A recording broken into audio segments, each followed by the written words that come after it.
Primero que nada debo saludar y agradecer a las personas que están en este auditorio virtual para escuchar una disertación mía sobre la historia de la psicología educacional en el Perú. Disertación que he titulado Apuntes sobre una historia de la psicología educacional en el Perú, una mirada familiar. El subtítulo que le he puesto es Una mirada familiar. El tema que he propuesto en esta conferencia es la historia de la psicología educativa en el Perú. Reitero, lo de apuntes se refiere a que lo que diga pueda servir para retomar sistemáticamente la puesta al día de esa historia de la psicología en el Perú, que está aún por escribirse, ¿no? A partir de lo que ya tenemos publicados por diversos autores, ¿no? Comenzaré haciendo referencia a una anécdota.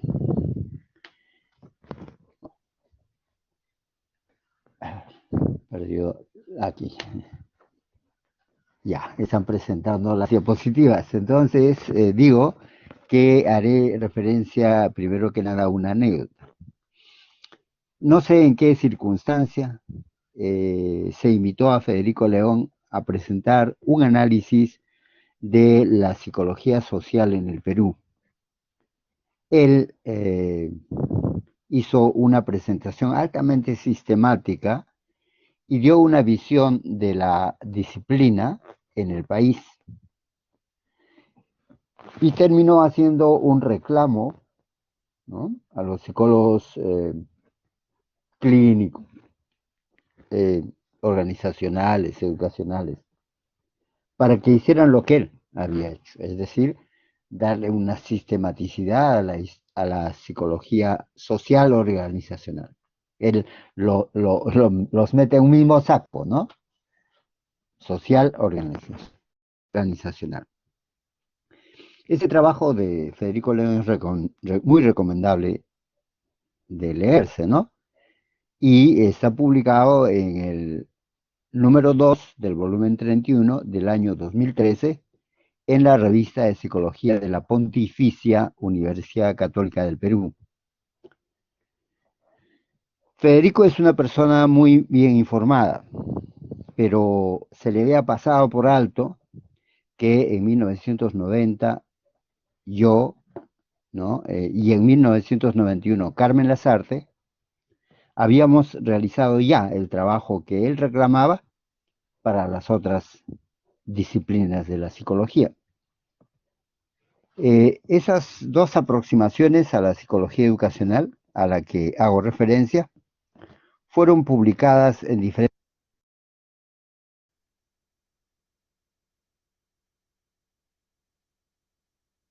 de la imagen. Eh, ¿No? Habíamos preparado esos trabajos para la revista de psicología de la Universidad Católica. En el Perú aún no hay una cultura muy extendida de revistas todavía, ¿no?, lamentablemente. Más se leen libros, ¿no? A pesar de la existencia de revistas, no se lee, e inclusive es llamativo que hay profesores universitarios que no leemos revistas, ¿no? Otro hecho anecdótico, la revista de Psicología de la Católica comenzó a publicarse en un formato y con un color de carátula. Durante varios años ese fue el formato y ese fue el color de la revista, color naranja, ¿no?, color anaranjado, casi anaranjado. Pero después cambiaron de formato y cambiaron de color de la publicación y un día me encuentro con una profesora cuyo nombre no diré y me pregunta qué es, ¿no? Y le digo, es la revista de psicología de la Católica. Y me dice, pero no es de tal color. Eso me mostraba que siendo profesora universitaria no estaba informada sobre revistas, ¿no? No, en todo caso no era una fuente para ella las revistas. Miguel Ángel Rodríguez Rea era el director del fondo editorial de la Universidad Ricardo Palma, pero en la época en que se publicaron los artículos estos y en la época en que salieron otras publicaciones mías en la Universidad Católica, él había leído estos materiales, no me conocía personalmente, nos conocimos en Ricardo Palma, y a partir de las publicaciones tanto de Carmen Lazarte como la mía, se pudiera publicar un libro en el cual aparecieran los dos trabajos. Y él fue de la idea de colocar el título que finalmente tuvo, ¿no? Por favor, si se puede proyectar la siguiente diapositiva. Esa es la carátula del libro que se publicó en la colección Realidad Nacional, ¿no? En la colección Realidad Nacional que llegó hasta el número 16, me parece, porque después falleció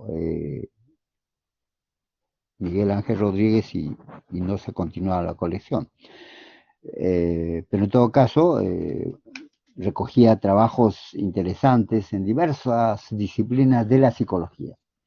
Psicología social, psicología clínica, psicología de la salud. Y este trabajo fue publicado, ¿no? Recogiendo dos trabajos de psicología educacional, y él le llamó dos documentos para una historia de la psicología educacional en el Perú. Básicamente la exposición que hago ahora es a partir de lo que están, los artículos que están publicados en ese número, ¿no?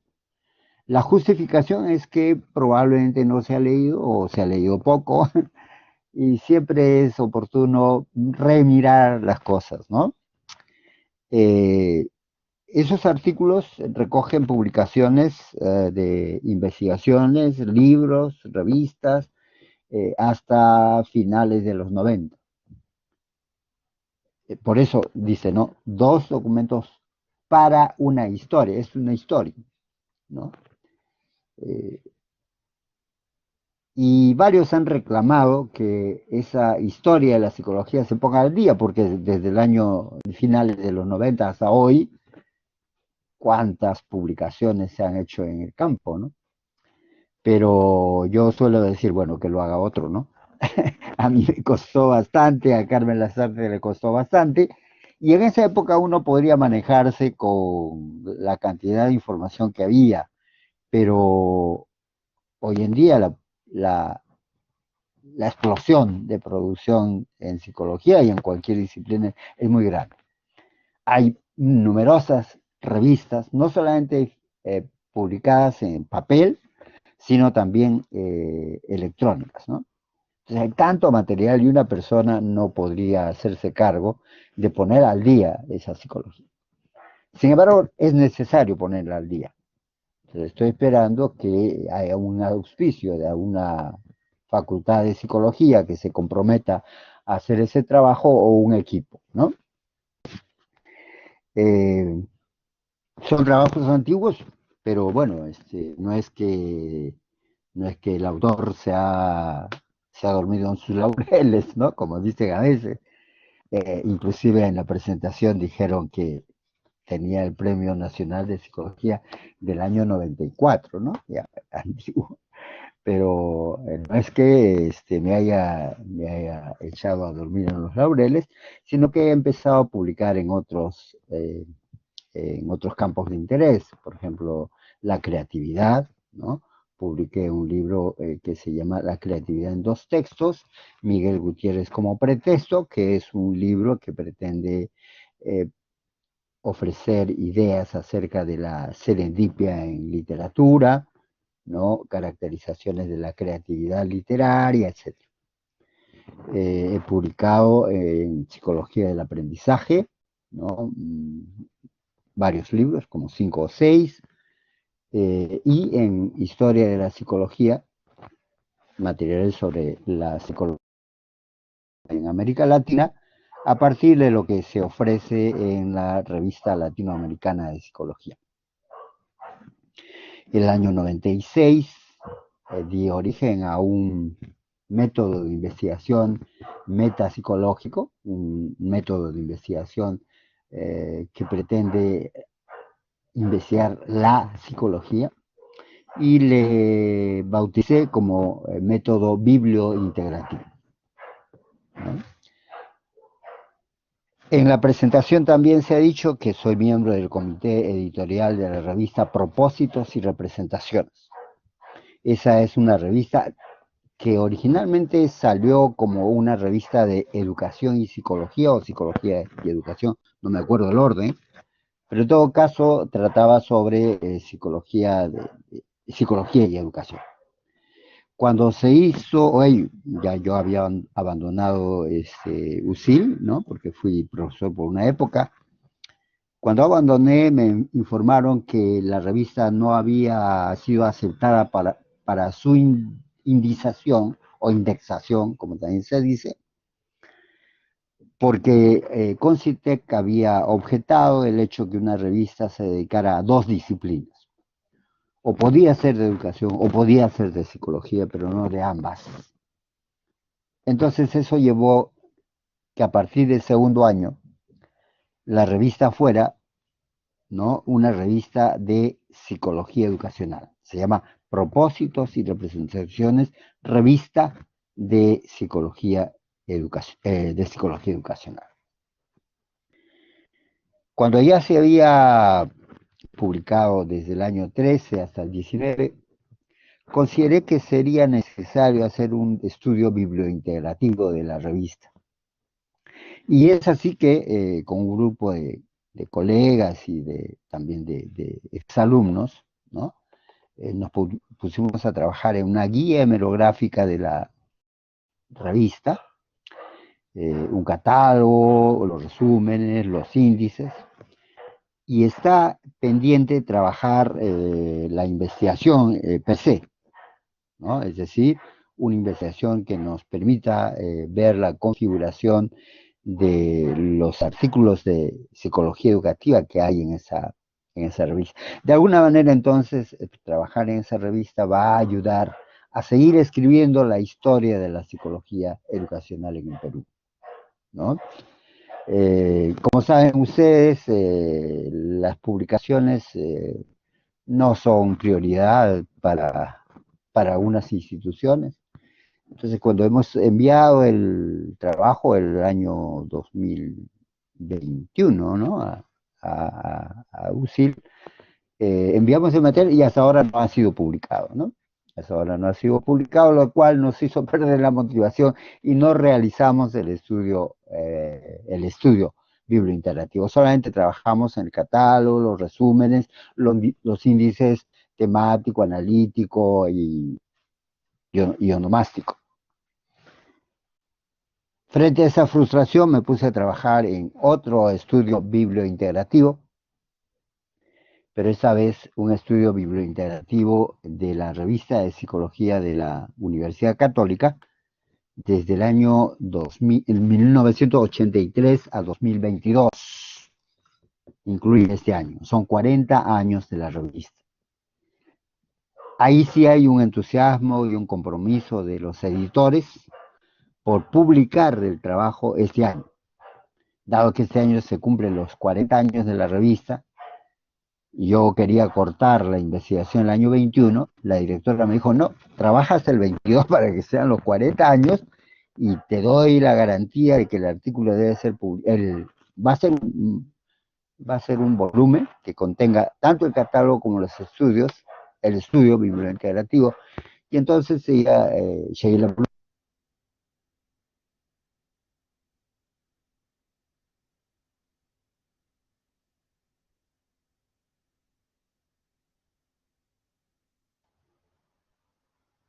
Doctor, me parece que hay problemas con su audio.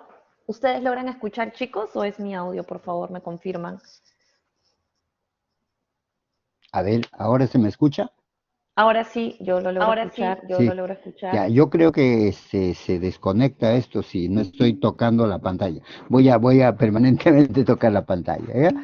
Bien, decía que estamos realizando ahora una investigación bíblico-integrativa de la revista Era Católica, y también eso dará lugar a encontrar qué rumbo está tomando la investigación en psicología educacional en el Perú.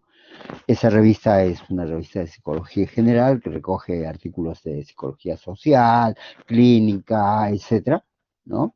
Pero bueno, cribaremos los artículos de psicología educacional para darle historicidad a este asunto de la, de la historia de la psicología educacional, ¿no? Voy a cerrar esta intervención sobre los trabajos bibliointegrativos señalando algo, ¿no? El día de mañana se va a presentar un libro, se llama Panorama de la Investigación Psicológica, es un análisis bibliointegrativo de las tesis de pregrado de la Universidad Federico Villarreal. Son 756 tesis que son analizadas y hay 6 estudios en el libro. Se me ha invitado a hacer el prólogo y mañana debo participar en los comentarios, en la presentación del libro. Pero, por ejemplo, en este volumen no hay un artículo que trate sobre psicología educacional. No hay, ¿no? Entonces, es llamativo, ¿no? Que un área, al parecer importante en la psicología, no esté representada en este libro, que es un panorama de la investigación psicológica, ¿no? Bueno, con eso cierro mi intervención para justificar por qué es que no he continuado en la sistematización de lo que es la psicología educacional en el Perú, ¿no? Entonces, lo que voy a hacer, digo, es echar mano de los 2 artículos que están publicados en el libro, cuya carátula lo tienen a la vista, ¿no? Eh, y el subtítulo era Una mirada familiar. ¿Por qué lo de la mirada familiar? Puede tener 2 sentidos lo de la mirada familiar. Que los datos de la historia de la psicología educacional para mí son familiares porque he tenido un contacto personal con la mayor cantidad de protagonistas de la historia de la psicología educacional en el Perú. He sido discípulo de Raúl González, he trabajado con él en el Instituto de Investigación y Desarrollo Educativo, ¿no? Etcétera, ¿no? Ha sido director de mi tesis, he trabajado cercanamente con la doctora Violeta Tapia, he trabajado también con Alegrías Maflú, con una serie de personajes de la psicología educacional. Entonces, por eso los datos me son familiares. Pero también el otro sentido de familiar es que el, el libro es una vida de la familia. Carmen Lazarte y yo somos esposos, ¿no? Entonces, los dos nos hemos dedicado a dar una mirada a lo que es la psicología educacional en Perú. Y a juicio de Miguel Ángel Rodríguez, que editó el libro, ¿no? Los 2 trabajos constituyen modelos de trabajo. O sea, es decir, se podría seguir esa ruta que hemos trazado, ¿no? Y podría continuarse escribiendo la historia de la psicología en el Perú. Si uno quiere tener datos más actuales sobre la psicología educacional en el Perú, podría revisar la sección correspondiente a psicología educativa en el libro de Historia de la Psicología en el Perú, de la Colonia a la República, del doctor Reinaldo Alarcón, que ha tenido 2 ediciones por el mundo editorial de nuestra universidad, ¿no? Creo que el trabajo de Alarcón podría servir para ver algo más reciente, porque llega a revisar hasta el 2000, pero faltan 2 décadas, ¿no? De, para completar la visión de lo que está pasando en la psicología educacional en el Perú. Hay la necesidad de poner al día esa historia y no necesariamente tenemos que hacerlo Carmen Lazarte y yo, ¿no? Ya hay los modelos de trabajo y alguien podría tomar la posta, ¿no? Y creo que sería un interesante trabajo de tesis, ¿no? De tesis de maestría o de bachiller o de doctorado, que trabajara lo que es la historia de la psicología educacional en el Perú. Esto valga la oportunidad para decir que no todas las investigaciones psicológicas tienen que ser hechas con sujetos humanos, ¿no? También hay estudios que uno puede hacer con la producción psicológica. A ese tipo de estudios le llamamos metapsicológicos, ¿no? Entonces está abierta la posibilidad. Ojalá que alguien del auditorio, ¿no? Recogiera el reto, ¿no? O algunos recogieran el reto e hicieran el trabajo. Bien, dicho eso, tanto el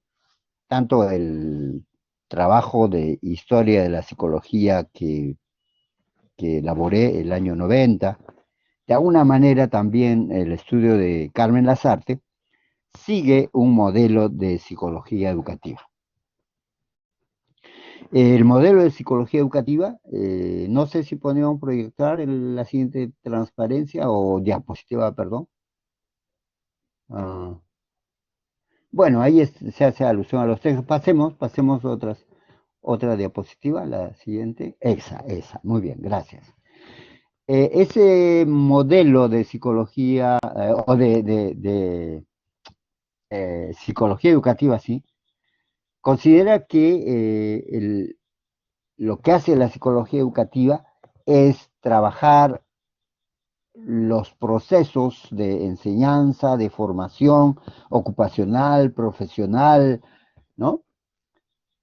¿Y quiénes pasan por esos procesos de formación? Los sujetos de la educación. O sea, los sujetos de la educación interactúan con los agentes de la educación. Pero ambos, tanto sujetos como agentes de la educación, lo único que hacen, lo único es entre comillas, por favor, es vehiculizar los propósitos que establece el grupo social. Y en educación hay N grupos sociales, ¿no? No hay un grupo social. Hablamos de grupo social como una abstracción, pero en verdad son grupos, ¿no? N grupos. En el caso de las universidades, por ejemplo, cada grupo social establece sus universidades, ¿no? Que responden a fines particulares, cada universidad, ¿no? Bueno, pero podemos hablar en general de grupo social. Entonces, el grupo social determina los objetivos educacionales al comienzo del proceso y al final del proceso ese grupo social evalúa los logros del proceso educativo. Dije que los protagonistas principales del proceso educativo son sujetos de la educación de toda modalidad educativa, de todo nivel educativo, y los agentes de la educación también de distintos niveles educativos y de distintas modalidades. Para ambos, para sujetos y agentes de la educación, hay condiciones internas, condiciones externas, que no es el caso de desarrollar. Y como decía, ¿no? Hay un conjunto de procesos. La calidad de esos procesos de formación personal, de formación ocupacional, de formación profesional, etcétera, la calidad de esos procesos van a depender directamente de la calidad de las condiciones. En la medida que las condiciones son buenas, los procesos serán buenos, ¿no? Y recíprocamente. Y luego de los procesos hay unos resultados.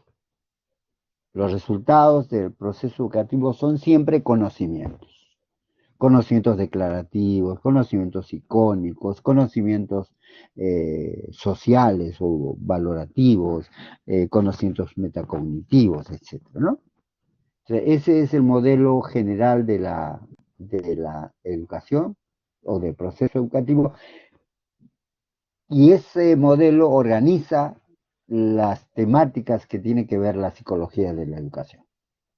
¿Ya? Por eso lo presento. Pasemos a la siguiente diapositiva, por favor.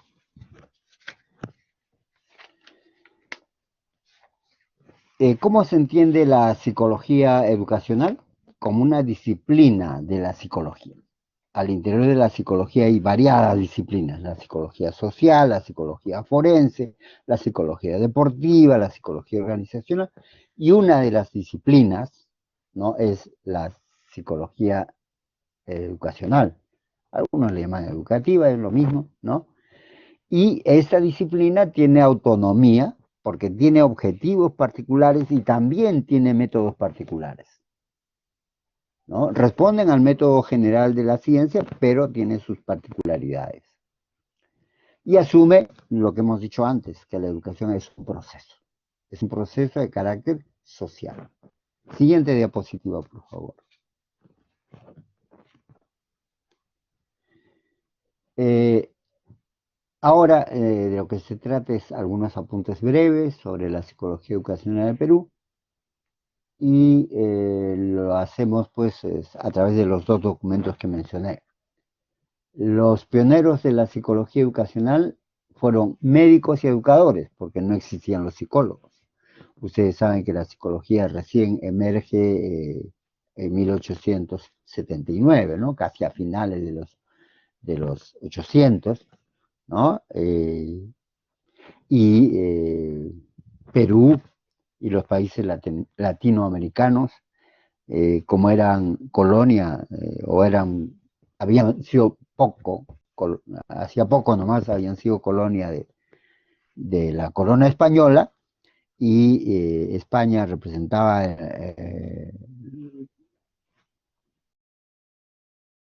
conservadurismo, el, conserv- el conservadurismo. España representaba el conservadurismo y la impronta de la psicología, perdón, de la ciencia, de la filosofía española, se recibió aquí en los países latinoamericanos, de manera que durante buena parte del desarrollo inicial de la psicología prevalecieron enfoques de carácter subjetivo en psicología, ¿no? De carácter filosófico, humanista, ¿no? Al punto que cuando Walter Blumenfeld llegó a Perú el año 35 y él estableció una cátedra de psicología experimental y estableció un laboratorio de psicología experimental, le hicieron la guerra, ¿no? Porque decían que eso no era psicología, la psicología era subjetivista. Pero los médicos y los educadores tenían una mirada distinta sobre los fenómenos de la ciencia. Entonces, ellos fueron los que propugnaron la emergencia de la psicología en el Perú, ¿no? Médicos y educadores. Ellos se plantearon como objetivos hacer una medición de la inteligencia en numerosas provincias del país. Los psicólogos llevaron adelante procesos de evaluación de la inteligencia. Pretendieron obtener u observar, ¿no?, el desarrollo psicológico y también determinar el grado de relación que existía entre la inteligencia y el desempeño académico, ¿no? Siguiente diapositiva, por favor.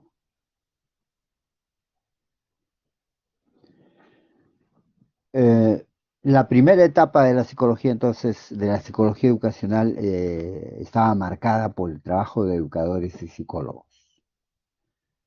Una segunda etapa es la institucionalización de la psicología educacional. Ya no es resultado de esfuerzos personales y de entusiasmos aislados, sino que se constituye en algo institucional. A esa institucionalización de la psicología educacional le debe mucho la presencia de Walter Blumenfeld, un psicólogo alemán que salió de Alemania debido al proceso de persecución de los judíos, ¿no? En América Latina, muchos psicólogos alemanes se instalaron en Buenos Aires, en Santiago de Chile, en distintos lugares de América Latina. Y Walter Blumenfeld se vino a Perú. Y él alentó esa institucionalización de la psicología educacional, como fundando el Instituto de Psicología y Psicotecnia, el Instituto Pedagógico Nacional, el Instituto de Psicopedagogía de la Universidad Nacional Mayor de San Marcos. Siguiente diapositiva.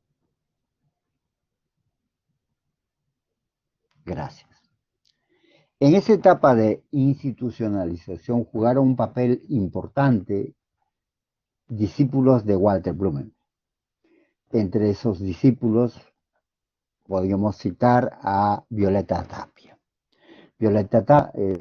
Fue, como se dice allá en la diapositiva, efectivamente discípula de Walter Blumen.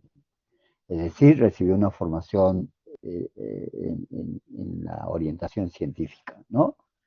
Fue psicóloga de un colegio nacional en Lima, el Rosa de Santa María, en Breña, ¿no?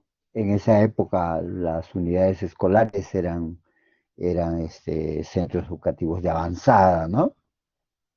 Hoy no, hoy la educación pública ha venido a menos, pero en esa época eran instituciones muy importantes. Entonces Violeta Tapia era la psicóloga de ese centro, de ese colegio.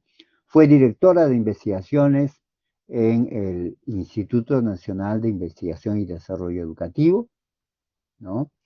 Estuvo dedicada al los estudios bibliográficos, esa mala ahí, dedicada a los estudios psicométricos y edumétricos. Hay un error, ¿ya? Psicométricos y edumétricos. No es bibliométrico, no, no. Ya es dedicada a la psicometría y a la edumetría. Autora de una prueba de desarrollo del pensamiento y autora también de una prueba de comprensión lectora que tuvo mucho uso en el país. Eh, un poco antes de estas evaluaciones PISA que todos conocen, ¿no? Y fue difusora de una psicología llamada teoría de la modificabilidad cognitiva de Feuerstein. Ella fue una difusora de ese enfoque en el Perú que implica el entrenamiento de una serie de habilidades cognitivas para empujar la inteligencia. O sea, su mirada era una mirada eh, no conservadora, sino una mirada innovadora respecto de la inteligencia, ¿no? Eh, Veamos la siguiente diapositiva. Otro psicólogo que participó de ese fenómeno de institucionalización de la psicología educativa fue Raúl González Morey, ¿no? También, como Violeta, discípulo de Walter Blumenfeld. Blumenfeld formó a psicólogos con orientación científica y poco a poco estos psicólogos fueron ocupando posiciones relevantes, ya no los médicos y educadores, sino ya psicólogos de profesión como Raúl González Moreira. También, como el caso de Violeta Tapia, él fue director de investigaciones del INIDE, el Instituto Nacional de Investigación y Desarrollo Educativo. Quizá su tarea más importante como director de ese centro de investigaciones es que le dio un carácter multidisciplinario a la psicología, a la investigación, ¿no?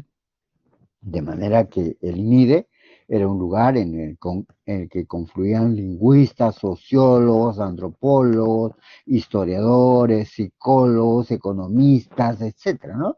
Y era una época de efervescencia porque había el intercambio fluido entre, digamos, profesionales de distintas vertientes, ¿no? De vertientes teóricas, etc. ¿No?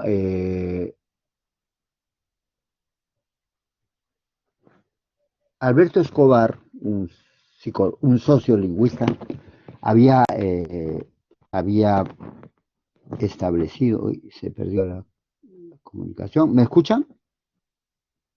Sí, doctor, lo ¿Aló? escuchamos fuerte y claro. Ya, ya, gracias. A mí se me ha perdido la imagen aquí. A ver, ¿qué puede estar pasando? No sé, bueno. Espero que se restablezca la imagen. A ver, por favor, disculpen la. Ustedes me escuchan, pero yo no veo nada acá. No. Ay, Dios mío. Bueno, lo importante es que me escuchen. ¿Y pueden ver las transparencias también en las diapositivas? Sí, el auditorio ¿Aló? logra escuchar. ¿Escuchar y ver las diapositivas? También, doctor. Ya, ya, de acuerdo, de acuerdo. Entonces usted va a ser mis ojos, ¿ya? Me va a decir que se está viendo porque yo he perdido acá la visión de la pantalla, ¿ya? Perfecto, Bueno, perfecto. estábamos en Raúl González Moreira.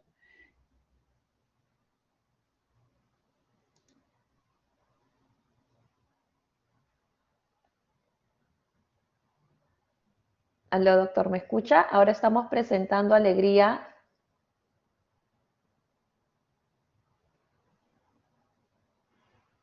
Creo que el doctor tiene problemas.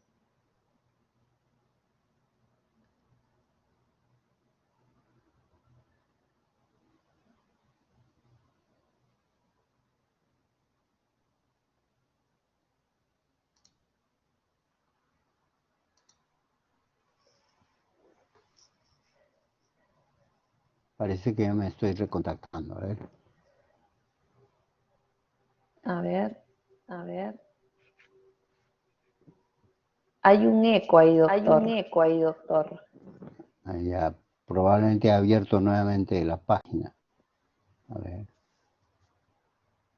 Yo me escucho. ya, a ver. Ahora creo que sí. Aquí ¿Usted dice logra visualizar?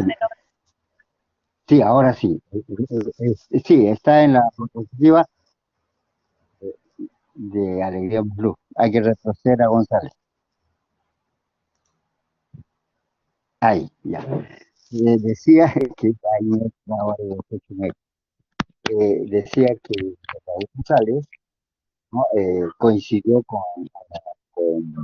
Alberto Escobar y Alberto Escobar era un socialista y con criterios socialistas había establecido que en Perú no todos hablábamos el mismo español, sino que en el Perú se hablaban 5 variedades dialectales. González lo que hizo es hacer aproximación psicolingüísticas al tema y verificó que efectivamente,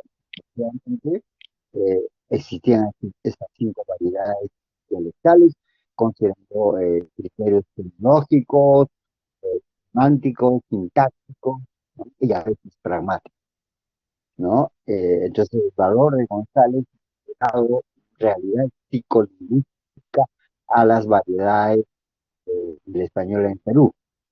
Pero eso permitió establecer también que existen distancias comunicacionales entre los peruanos.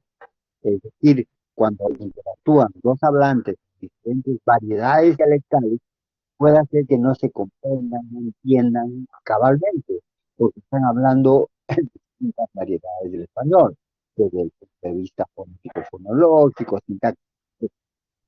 Entonces, eso es grave, ¿no? Porque los profesores de una variedad dialectal y el estudiante de una variedad dialectal distinta puede hacer que pierdan contenidos de información, ¿no? Eh, Luego González también trabajó cerca de bilingüismo. Desarrolló un test breve de bilingüismo, ¿no? Que permitía establecer los niveles de bilingüismo para juzgar cuánto de pérdida de comunicación había cuando ese hablante bilingüe se comunicaba con un hablante de español en cualquiera de las ciudades, ¿no? Estudió los procesos de conceptos en niños bilingües y no bilingües y estableció que los bilingües tenían ventajas en la conducta conceptualizadora, ya que estos bilingües bilingües, perdón, sea que estos monolingües hablaran español o sea que estos monolingües hablaran quechua o cualquier otra lengua, machiquenga, guambisa, español, lo que fuera, ¿no? En cambio, los chicos bilingües, español y cualquier otra lengua, tenían desventajas en la conducta eh, conceptualizadora.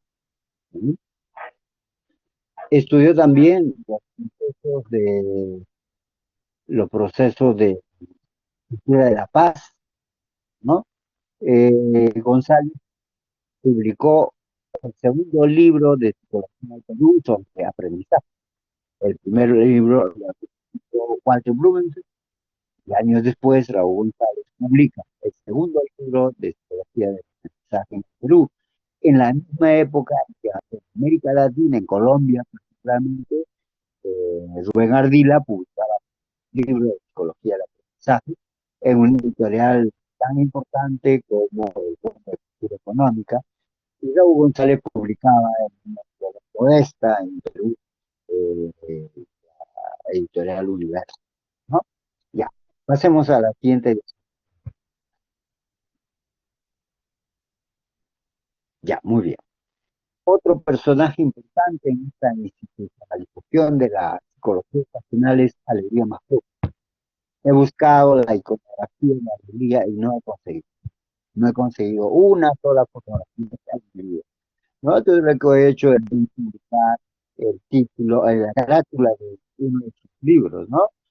Marginalidad, marginalidad, inteligencia y realidad, ¿no? Ese libro recoge las condiciones de alegría hechas durante años acerca de los efectos que tiene la pobreza no escolar, sus estudios acerca del desarrollo del juicio moral, sus trabajos pioneros sobre el temprana, ¿no? Alegría Masru fue la precursora de la educación inicial en el Perú y la propuesta de programas de desarrollo infantil, ¿no? Gracias a ella, en otros programas de educación, el PRONAI, programa no escolarizado de infantil, ¿no? Con base en el hogar o en el centro educativo, ¿no? Eh, una tarea importante de Liga Marruf fue elaborar una prueba de inteligencia siguiendo criterios piagetanos, John Piaget, ¿no? Siguiendo criterios de Jacques Piaget, ¿no? Siguiendo estos criterios, pero a través del dibujo espontáneo. Proponía a mí un dibujo espontáneo y ella tenía criterios, criterios para evaluarlo desde puntos de vista de Piaget, ¿no? Es un trabajo muy importante que fue publicado como una tesis doctoral de Alegría Majura. Siguiente, por favor.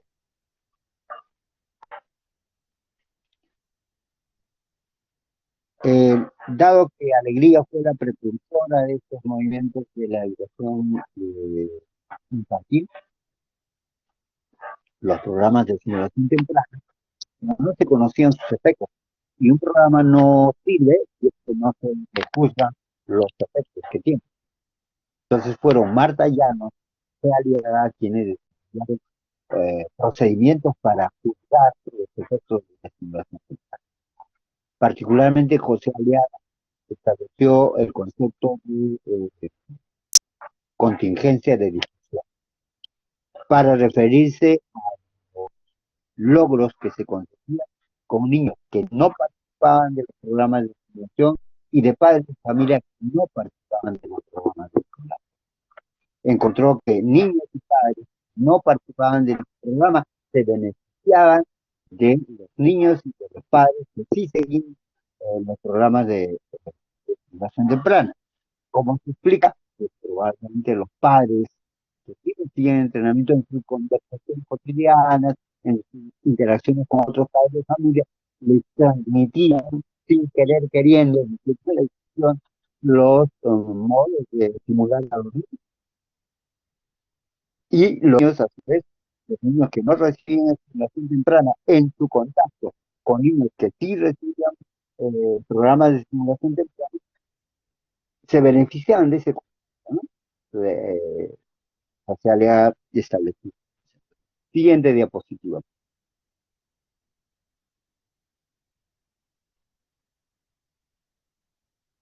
Seguimos con la institución de la psicología educacional.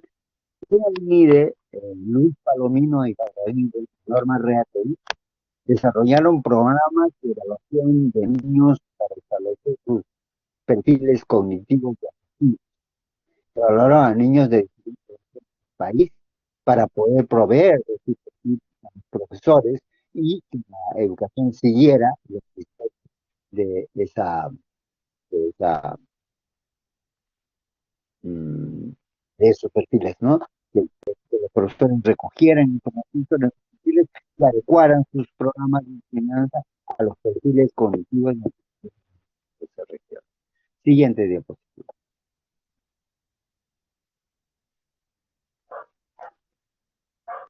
Eh, Algunas investigaciones sobre los efectos de la marginalidad sobre los desarrollo por José Aliaga, en un programa llamado Adulto Marginado, así se llamaba, y fueron estudios que se realizaron tanto en zonas marginales urbanas, como Ancón, Villa El Salvador en esa época, ¿no? O el efecto de la marginalidad rural en Amazonas, en Cajamarca, en Puno, en lugares.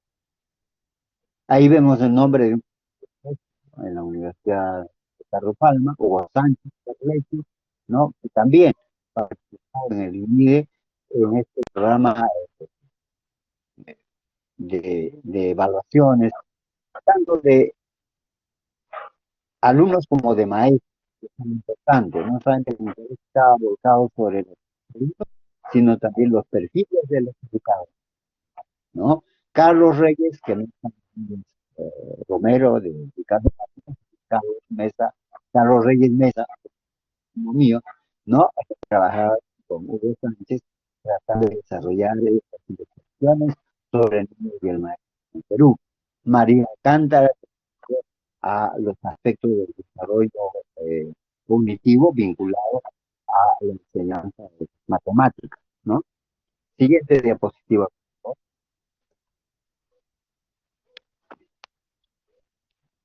Aquí tenemos un psicólogo cuyo trabajo, eh, trabajo eh, más numeroso fue hecho en instituciones, ¿no? Él fue un consultor de programas de la ONU, de TEF, ¿no?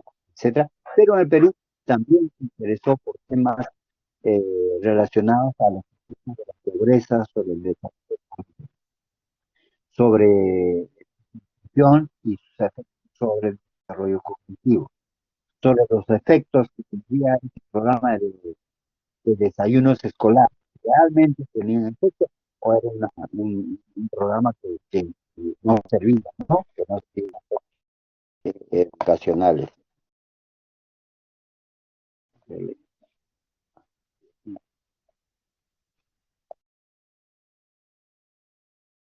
¿No? Ernesto Polit también se interesó en el fenómeno del amamantamiento para el desarrollo psicológico de los niños, y encontró que los niños que eran amamantados tenían un desarrollo motor y cognitivo mayor que los niños alimentados con biberones, ¿no? Y es un dato importante, ¿no? Porque la leche materna no es el nutriente, sino el contacto con la madre, el calor y la seguridad.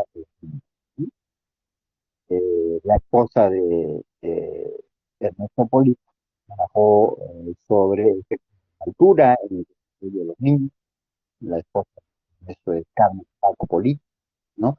Que estableció que el desarrollo de los niños más alturas es similar a los niños que nacen con baja, ¿no? Bueno, otra diapositiva, por favor.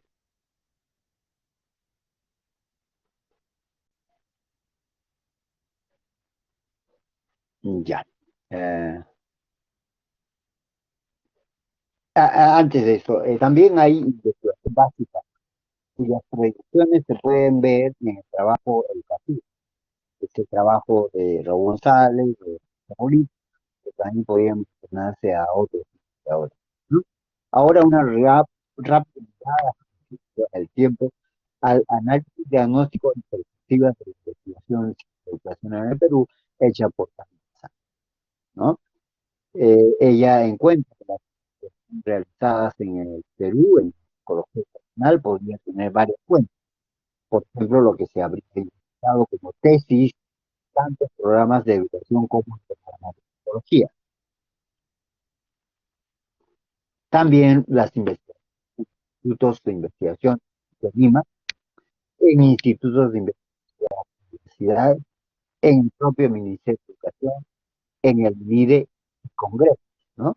El material de Congreso se conoce como literatura gris, pero Carmen Lazarte tomó datos de literatura gris para establecer un perfil de la psicología educacional en Perú. Siguiente diapositiva.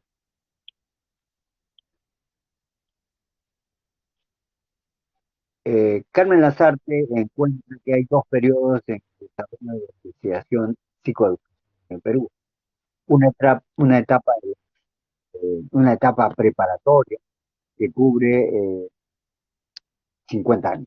De 1920, cuando los pioneros eran educadores eh, y médicos, ¿no? Hasta 1970, ¿no? Cuando ya existen psicólogos profesionales, ¿no? Formados tanto en San Marcos como en la Universidad, que fueron los primeros centros en el Perú, ¿no? Y luego ve un periodo de expansión que va de los 70 hasta la actualidad. Es cuando la psicoeducacional se hace profesional. Que hemos mencionado el trabajo de Luz, Tapia, Sales, eh, en esa etapa se elaboran perfiles de desarrollo infantil y de la niñez. Y el interés se vuelca hacia, eh, hacia perfiles, uso del concepto científico en psicología sobre las tareas. Siguiente diapositiva.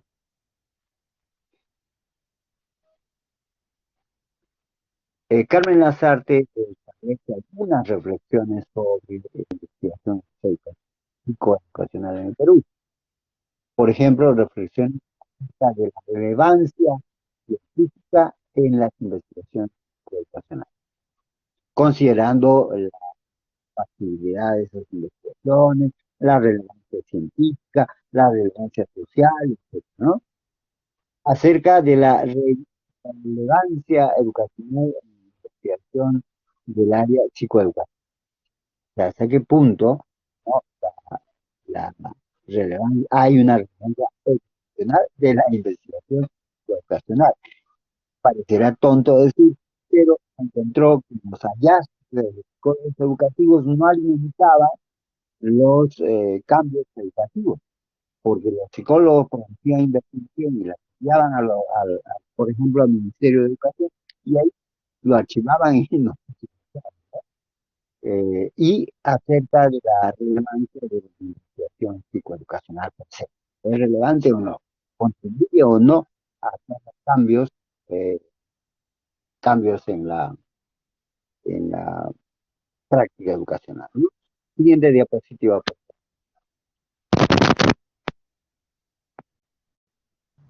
Ahí culmina la presentación, Ahí, estimado doctor. ahí terminó. Y ya. Sí, El tiempo estimado nos ha doctor. dado justamente para presentar las diapositivas que quiero proyectar.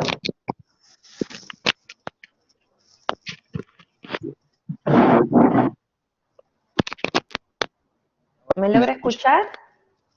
Disculpen los contratiempos tecnológicos, ¿no? Sí, sí, sí, es comprensible, doctor. Suele pasar, suele Bueno, pasar. es lo que quería presentarles sobre la psicología educacional en Perú. Como digo, hace falta trabajar con lo que se está haciendo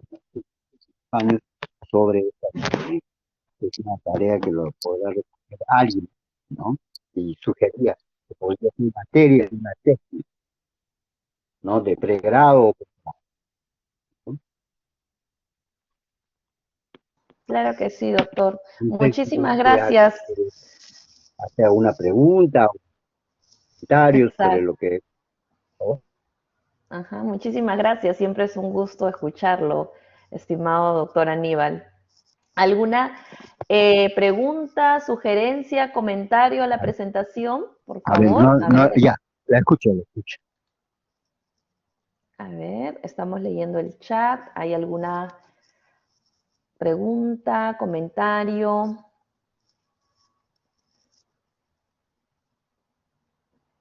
Estamos pendientes.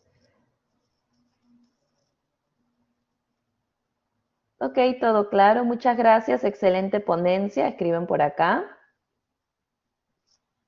Gracias. Gracias por la generosidad. Gracias, Valeria. Gracias. Aplausos. Bueno, están mandando el icono de aplausos, doctor. Gracias. Muchísimas gracias, Bueno, muchas doctor. gracias. Debo retirar. Ok, muchísimas gracias por la ponencia. Bien explicativo. Ok, Que tengan un feliz aplausos. día de psicólogo. Muchas gracias, doctor. Muchísimas gracias. Chicos, Ya, comentarle que el día de mañana continuamos con las presentaciones desde las 9 de la mañana, ¿ok? Hay presentaciones desde las 9 de la mañana. Ok, los esperamos. Gracias. Muchas gracias, doctor.